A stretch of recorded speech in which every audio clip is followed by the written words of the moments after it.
AppChains, AppChains, AppChains. That's right, guys. We're talking about AppChains today.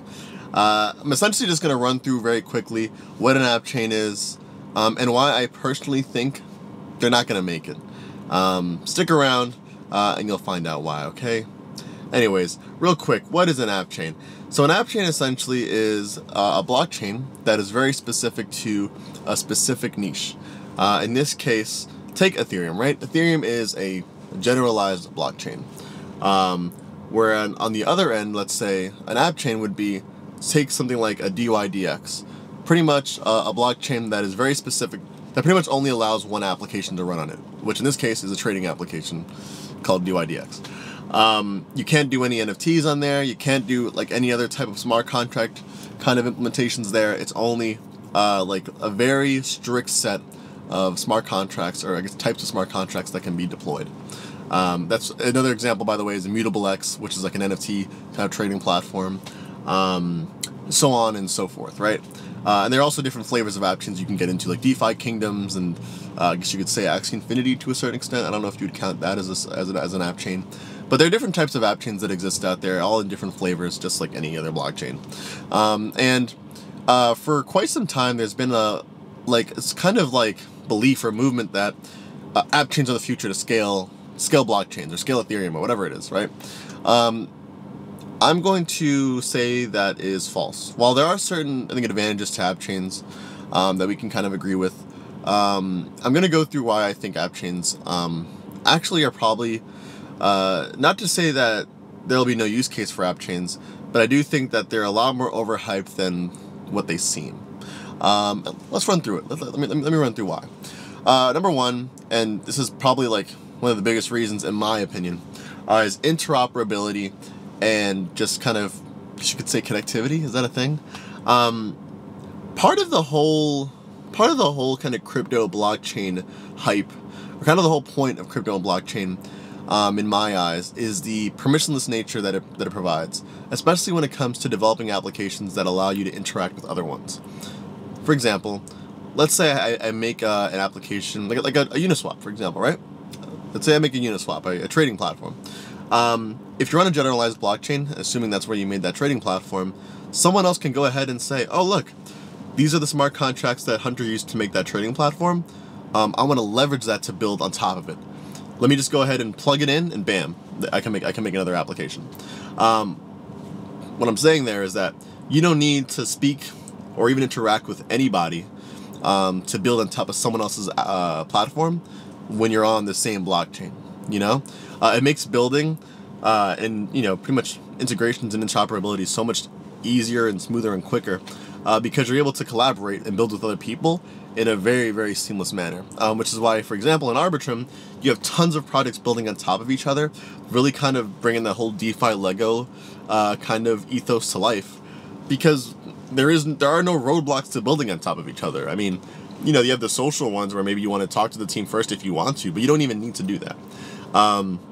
That's the first reason, right? You're pretty much siloing yourself in an app chain to pretty much like only only building what you want to build. And again, it depends on the type of app chain.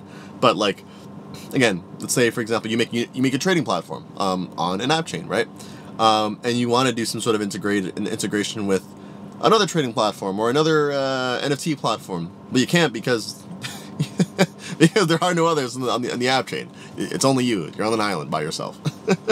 So there's that.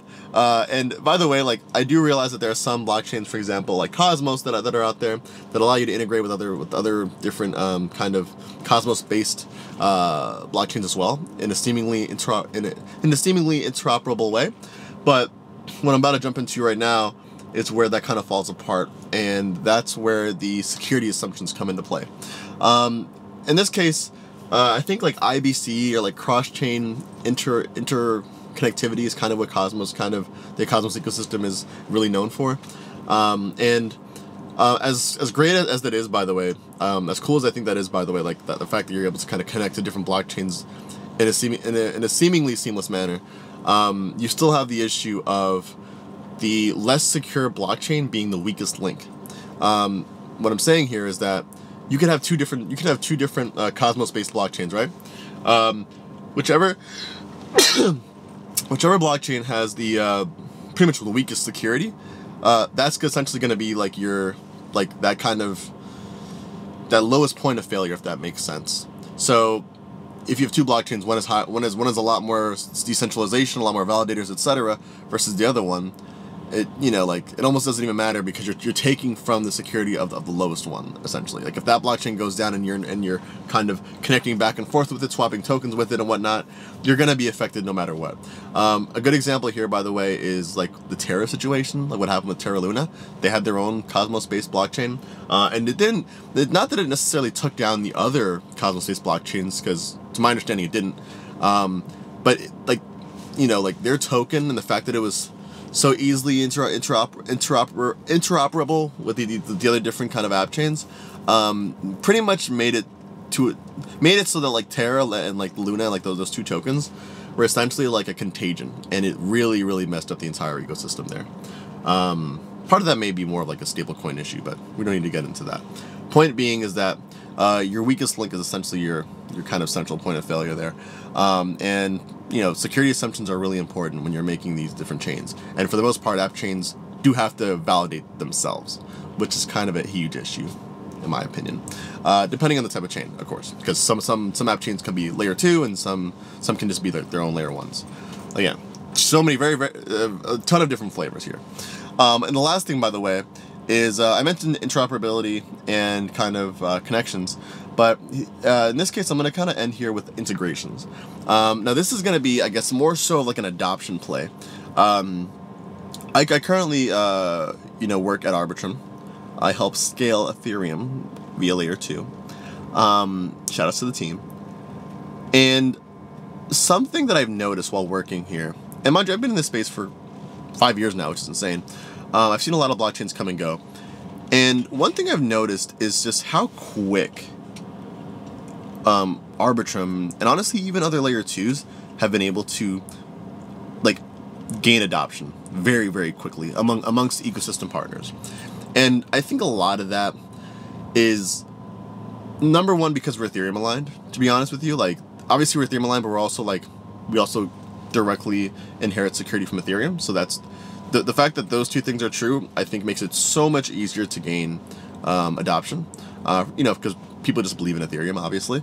But number two, it's also that, like,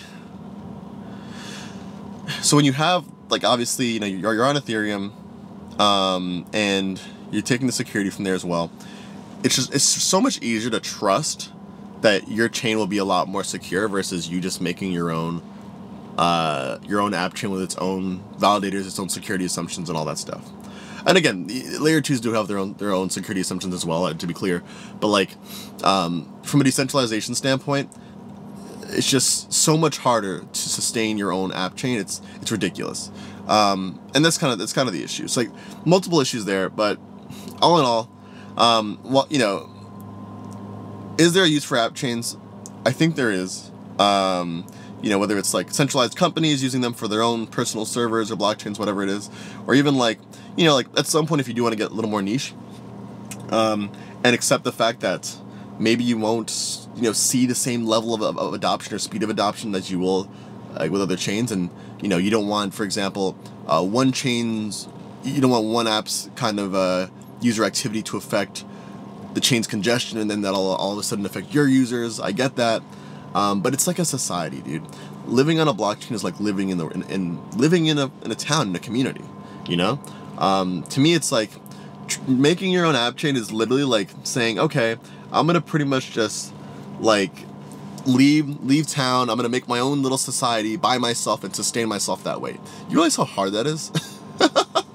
Both from like a realistic standpoint, also from from a blockchain standpoint. Not only are you making your own, you're making your own crypto project, whatever it is, but you also, to a certain extent, depending on whether you're Cosmos based, whether you're subnet, whether you're in the future a different Nova chain, like, you still have to make sure that, like, the chain is operating well as well. You know what I mean? It's not only making sure your app works now, but all of a sudden you're also the infrastructure that you're building.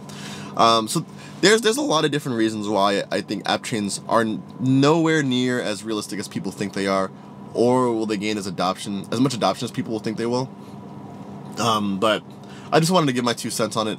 I'd love to know what you guys think, though, to be honest. Like, you know, am I full of it? Is there anything you think I said that didn't make any sense? Always down for a conversation, because maybe I'm wrong. Who knows? I don't. Anyways, catch you guys in the next one, alright? Peace out.